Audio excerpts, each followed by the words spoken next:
विद्यार्थी मित्रों, विश्वग्राम विद्यापीठ शैक्षणिक संकुल वडाल धोरण 10 विषय संस्कृत विषयांक पाठ 9 चक्षुष्मान अंधेव।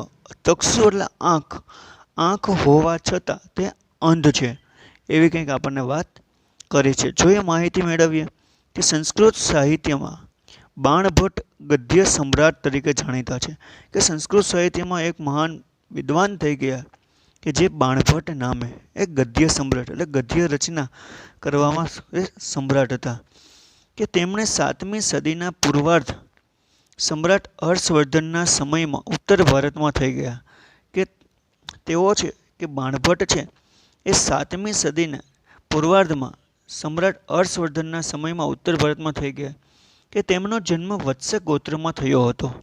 તેમના પિતાનું નામ ચિત્રભાનુ અને માતાનું નામ રાજદેવી હતું। તેમણે હર્ષચરિત અને કાદંબરી નામે 2 ગદ્ય કાવ્યના 2 ગ્રંથો રચ્યા કે બાણભટ્ટે છે એ હર્ષચરિત અને કાદંબરી આ બંને નામે એને ગદ્ય કાવ્યો રચેલા છે। આ બંને નામો આપણે યાદ રાખવા। આ પૈકી કાદંબરીની કથાવસ્તુ કાલ્પનિક છે। જે કાદંબરી રચ્યું એની કથાવસ્તુ કાલ્પનિક પોતાના વિચારસરણી પ્રમાણે છે, જ્યારે હર્ષચરિતમાં નિરૂપણ કરવામાં આવ્યું છે કે જ્યારે હર્ષચરિતની કથાવસ્તુ છે ઐતિહાસિક એટલે કે ઇતિહાસને લગતી છે કે જેમાં તે સમયના સમકાલીન સમ્રાટ હર્ષવર્ધનના જીવનના કેટલાક પ્રસંગોનું આ હર્ષચરિતમાં નિરૂપણ કરવામાં આવ્યું છે કે જે કાદંબરીની કથાવસ્તુ છે કાલ્પનિક છે અને હર્ષચરિતની કથાવસ્તુમાં હર્ષવર્ધનના જીવનના કેટલાક પ્રસંગોનું નિરૂપણ કરવામાં આવેલું છે કે તેમાં કુલ 8 પ્રકરણો છે જેને આપણે ઉચ્છ્વાસ નામે આપવામાં આવ્યું છે। 8 ભાગ પાડવામાં આવેલા છે। 8 પ્રકરણો છે કે જેને આપણે ઉચ્છ્વાસ નામથી ઓળખીએ છીએ। આ પાઠ હર્ષચરિતના પ્રથમ ઉચ્છ્વાસમાંથી લેવામાં આવેલો છે કે જે 8 ઉચ્છ્વાસ છે, 8 પ્રકરણો છે એમાંથી પહેલા પ્રકરણમાંથી અહીં પાઠ આપણને આપવામાં આવેલો છે। તો પાઠ વિશે આપણને અહીં કેટલીક થોડીક માહિતી આપેલી છે કે જેના વિશે આપણે અભ્યાસ કરીએ તો પિતામહ બ્રહ્માની સભામાં દુર્વાસા સામવેદના મંત્રોનું ગાન કરતા હતા ત્યારે કોઈ કારણથી અન્ય મુનિ સાથે ઝઘડી પડ્યા અને મંત્રના ગાનમાં ભૂલ થઈ। આથી દેવી સરસ્વતીને હસવું આવ્યું।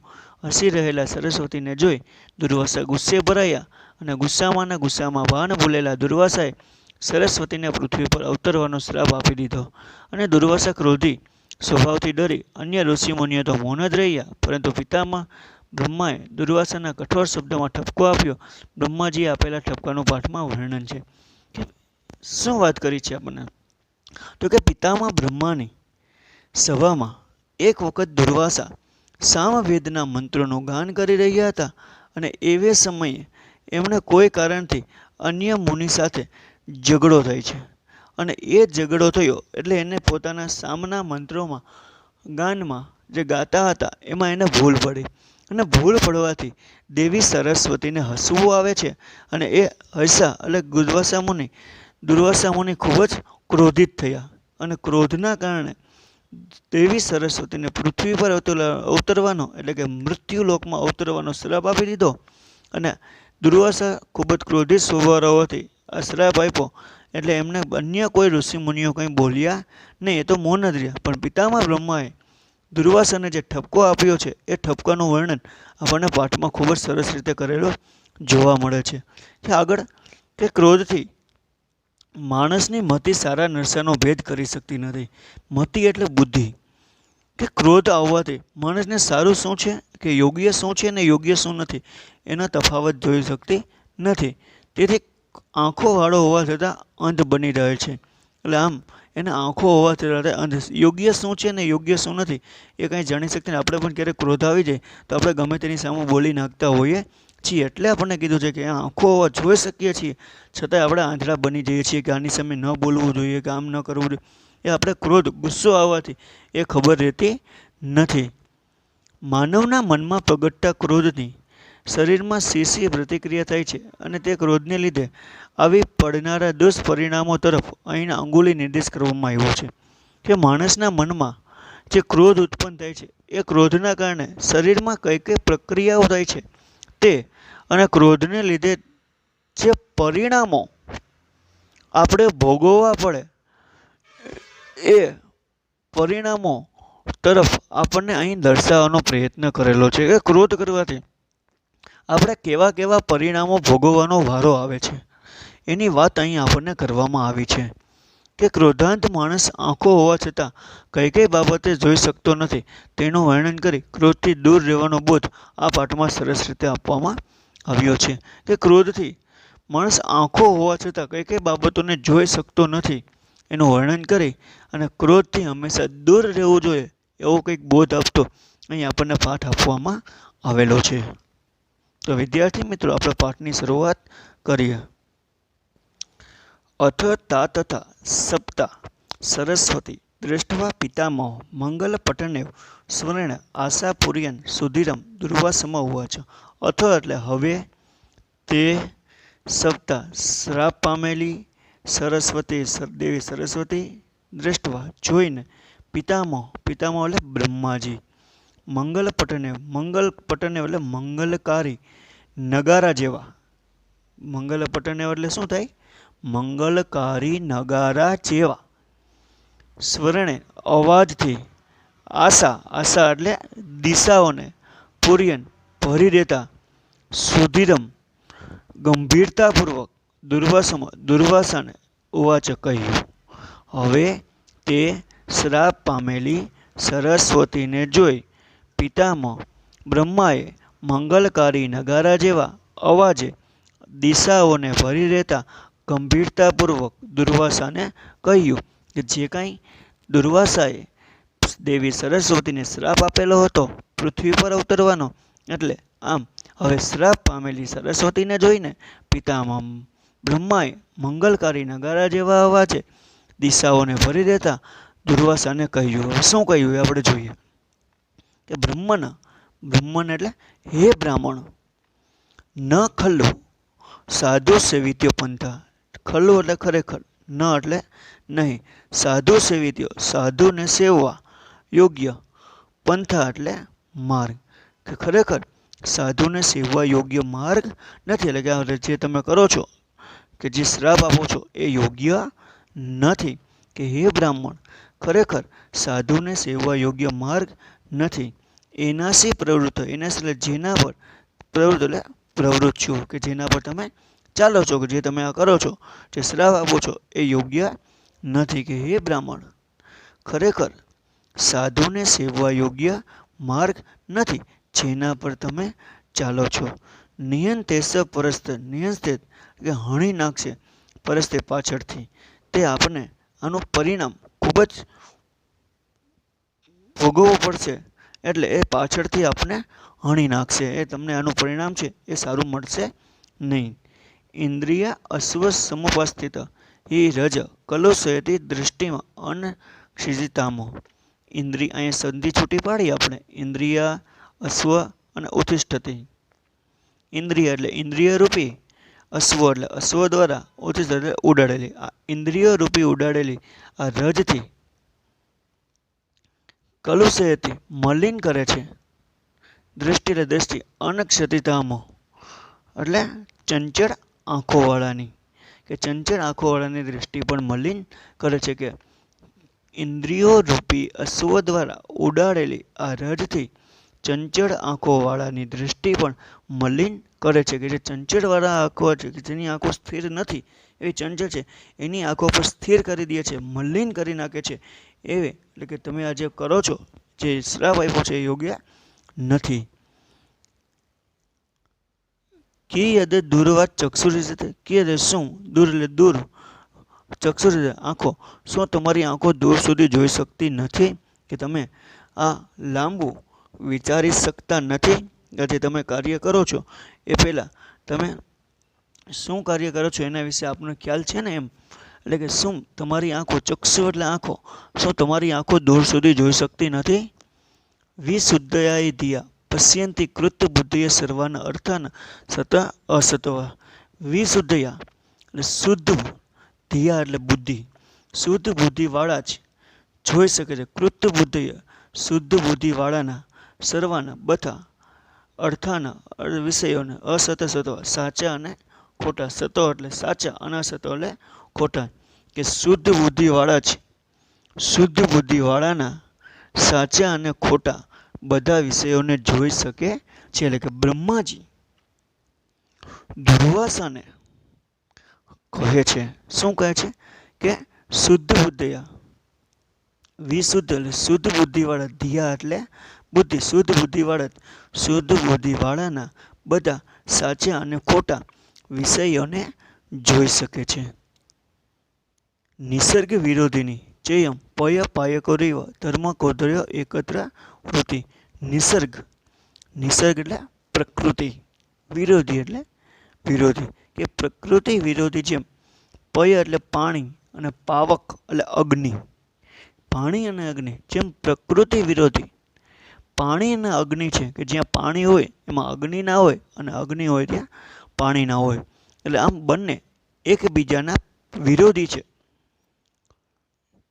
કે પ્રકૃતિ વિરોધી જેમ પાયક રહ્યો પાણી અને અગ્નિ છે, તેમ ધર્મ ક્રોધ એકત્ર રહેવા, ધર્મ અને ક્રોધ એકત્ર વૃત્તિ છે. જેમ નિસર્ગ વિરોધી પ્રકૃતિ વિરોધી જેમ પાણી અને અગ્નિ આપણે જોઈએ છીએ, તેમ ધર્મ અને ક્રોધ એ બંને પણ એકબીજાના વિરોધી છે. જો જ્યાં ક્રોધ કરીએ તો ત્યાં ધર્મ ન હોય, અને જ્યાં ધર્મ હોય ત્યાં કોઈ ક્રોધ હોતો નથી. એટલે આમ જેમ પાણી અને અગ્નિ એ બંને એકબીજાના વિરોધી છે, તેમ ધર્મ અને ક્રોધ એ પણ એકબીજાના વિરોધી છે. કે એમ પ્રકૃતિ જ્યાં ધર્મ હોય ત્યાં ક્રોધ ન હોય, અને ક્રોધ હોય ત્યાં ધર્મ ન હોય. અલોક પહાય કથમ તમસી નિમ્ન છે. અલોક એટલે પ્રકાશ, પય પ્રકાશને છોડી, અહાય એટલે છોડીને, પ્રકાશને છોડી, કથમ કેમ, તમસી અંધકારમાં, નિમ્ન જસી એટલે ડૂબી જાઓ છો. એટલે પ્રકાશને છોડી કેમ તમે અંધકારમાં ડૂબી જાઓ છો. એટલે પ્રકાશ એટલે જ્ઞાનને છોડી કેમ તમે અજ્ઞાન તરફ જઈ રહ્યા છો.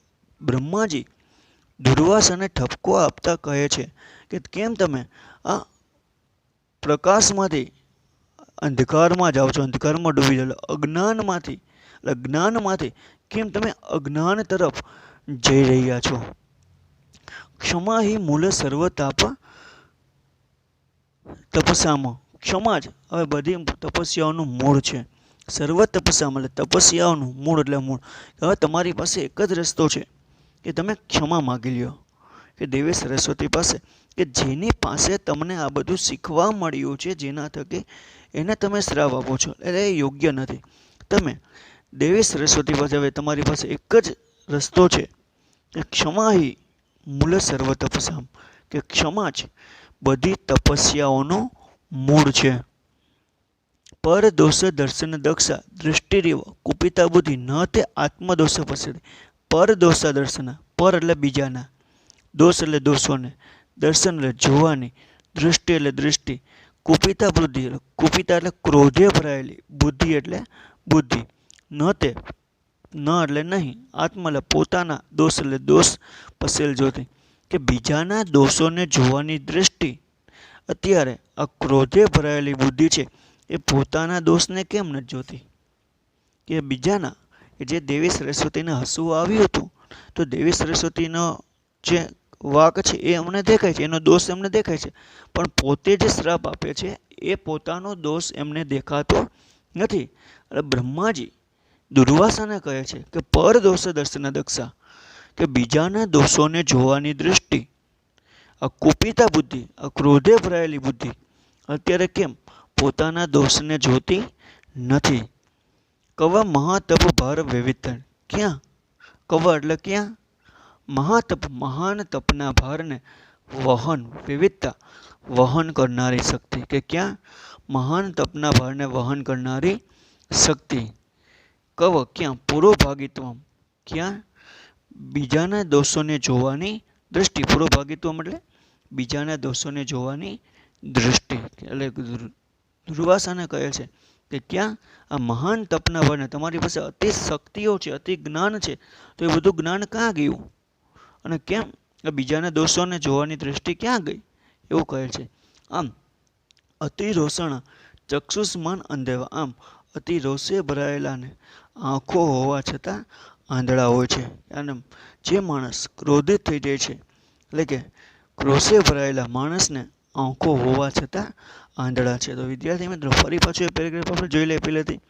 હવે તે શ્રાપ પામેલી સરસ્વતીને જોઈને પિતામાં મંગલકારી નગારા જેવા અવાજે દિશાઓને ભરી દેતા ગંભીરતાપૂર્વક દુર્વાસાને કહે છે કે હે બ્રાહ્મણ, ખરેખર સાધુને સેવવા યોગ્ય માર્ગ નથી જેના પર તમે પ્રવૃત્ત છો.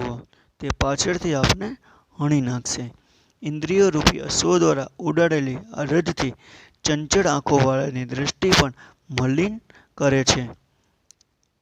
શું આપની આંખો દૂર સુધી જોઈ શકતી નથી?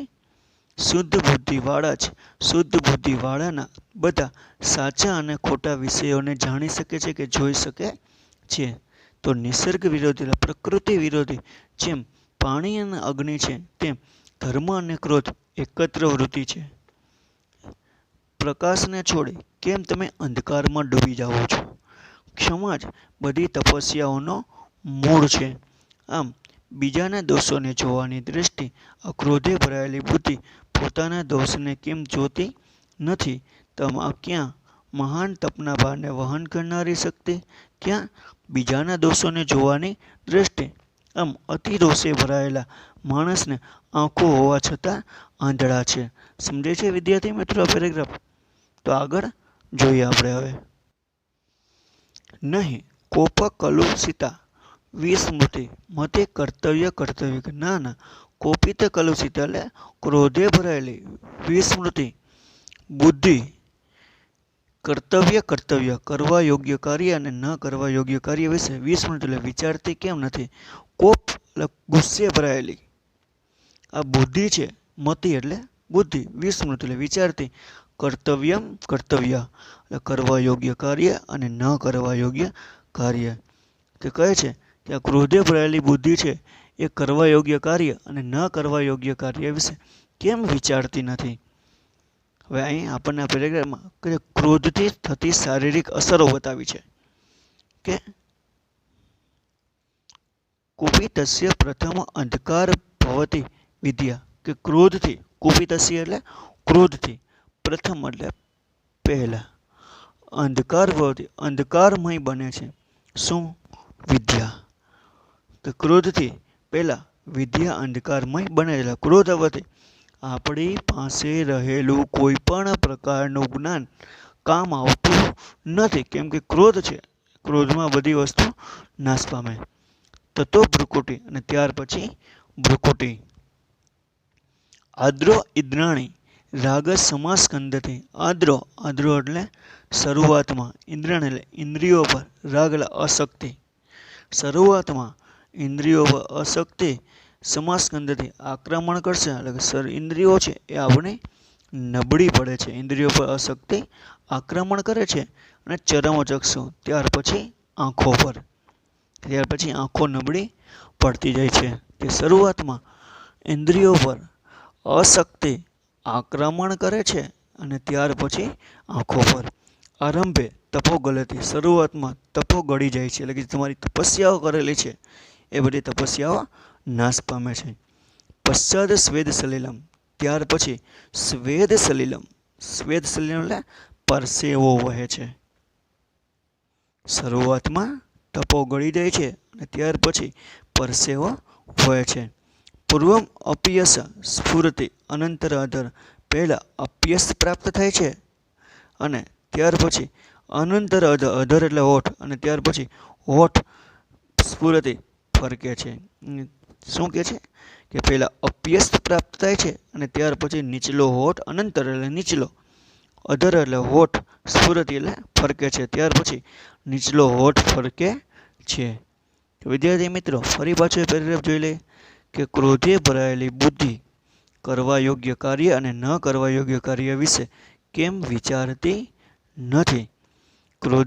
ક્રોધથી પહેલાં વિદ્યા અંધકારમય બને છે, ત્યાર પછી ભ્રુકુટી એટલે બુદ્ધિ. શરૂઆતમાં ઇન્દ્રિયો પર અશક્તિ આક્રમણ કરે છે અને ત્યાર પછી આંખો પર. શરૂઆતમાં તપો ગળી જાય છે, પછી પરસેવો વહે છે. પહેલાં અભ્યાસ પ્રાપ્ત થાય છે અને ત્યાર પછી નીચલો હોઠ ફરકે છે.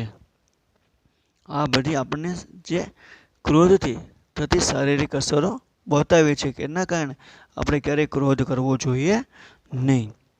કથમ લોક વિનાશાયતે વિષપાદસ્યવ છઠ્ઠા વાલ્કની જાતની. કથમ એટલે ક્યાં? લોક વિનાશાય લોકોના વિનાશ માટે રહેલી તે વિષપાદસ્ય પાદ એટલે પાંદડાઓ, વિષ એટલે ઝેરના પાનમાંથી બનાવેલા વસ્ત્રો અને છઠ્ઠા વાલ્કની છઠ્ઠા એટલે આપણી જટા અને વાલ્કની એટલે વસ્ત્ર જાતાની ક્યાં જતા રહ્યા? તે લોકોના વિનાશ માટે રહેલી આપની જટા અને વાલ્કની વસ્ત્રો. વાલ્કની એટલે ઝાડના પાનમાંથી બનાવેલા વસ્ત્રો. વાલ્કની એટલે શું થાય? ઝાડના પાનમાંથી ઝેરના ઝાડમાંથી બનાવેલા આપના વસ્ત્રો ક્યાં ગયા? અનુચિતા ખલુ અસ્ય મુનિવેશસ્ય હારિષ્ટ વૃત્તમ મુક્ત ચિત્રુતિ. અનુચિત એટલે અયોગ્ય, ખલુ એટલે ખરેખર, અસ્ય એટલે આ, મુનિવેશસ્ય મુનિના વેશની, હારિષ્ટે હારમાળામાં, વૃત્તમ મુક્તા એટલે મનોવૃત્તિ, ચિત્તવૃત્તિ એટલે વૃત્તમુક્ત એટલે સદાચારની, ચિત્તવૃત્તિ એટલે મનોવૃત્તિ.